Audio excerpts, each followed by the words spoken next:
Do you need the clickers? There you go.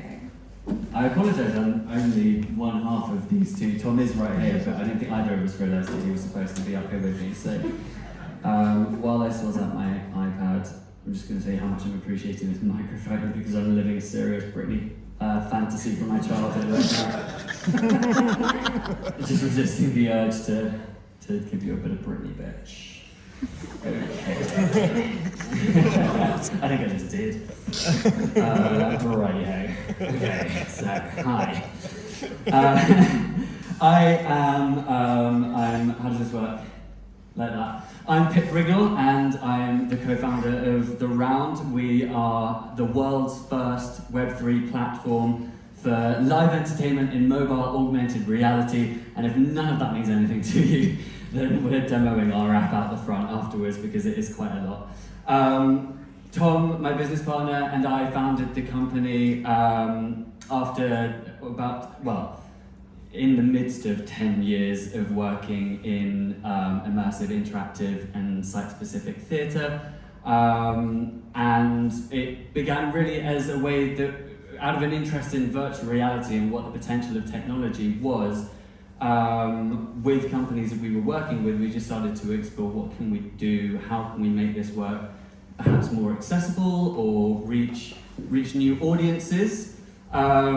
We were extremely fortunate. We have worked with the likes of Matthew Bourne and Epic Games, the University of California, doing a lot of really exciting R&D just into what is possible with this technology, which I think is really fortunate to have had that opportunity to just explore without many limits on it. After that R&D work, I think the main things that we actually discovered was that the obstacles to using this technology to its sort of most potential, to its greatest potential, is accessibility and affordability and distribution. So accessibility kind of covers all of those, but it's a matter of how is this technology accessible to this industry, to everybody right here, but also to audiences in terms of distribution. You know, if you create an amazing VR experience, you're limited to people who have a VR headset, and that is, you know, there are so many boundaries to having a VR headset. And affordability, you know, how it's expensive to create, or at least it was. So The Round began as a R&D project really coming off the back of work with Matthew Bourne, where we wanted to move away from virtual reality and try to find a way to use this technology that was actually more accessible for both audiences and creators, and mobile AR, inspired by Pokemon Go, was the response to that. And we launched the sort of first version of our app a year ago, with the world's first live concert by One Direction's Liam Payne, which we did for the BAFTAs, which was incredibly exciting. What we've been doing since then is trying to build it out into an incredibly accessible platform that anybody in this room could use to create virtual immersive experiences.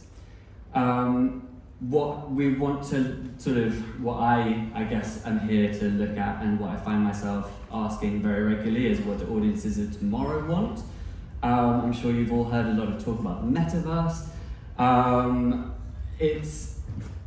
I think it's really important to understand the power of Gen Z, and I know that probably everybody in this room is fed up of hearing that. They are 40% of consumers, and 2 out of 3 Gen Zers are enthusiastic about AR.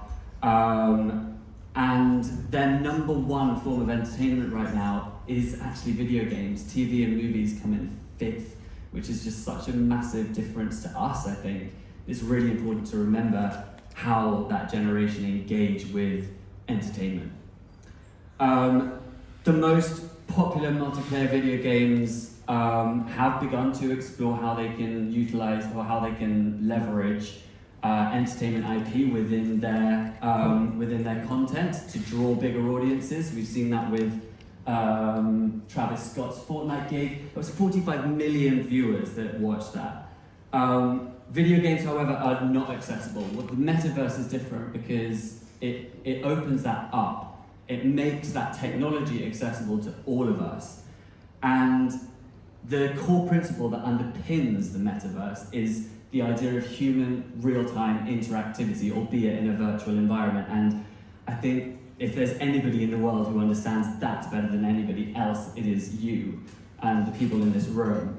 So I think that it's important that as an industry, we really consider it as an incredible opportunity to expand the work that we do. I'm running out of time, so we're going to rush ahead.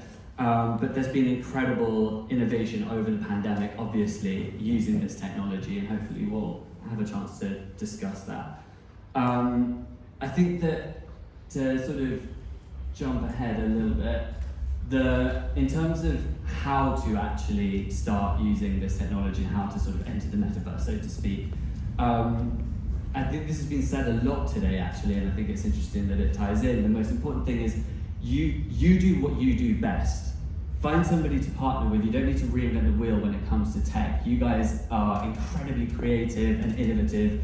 That's what is needed. The people who make the tech need the people like you. There are so many opportunities to put your creative minds to exciting new sort of innovative opportunities and innovate, be original, and do what you do best. I think finally, and this has been mentioned already today, but it's really important to remind everybody that this is a thing within the virtual space as well, is to treat your audiences with the same respect that you would within a physical environment. I think that the world of Web3 and NFTs has demonstrated how powerful online communities can be, and you would ignore that at your peril, I think.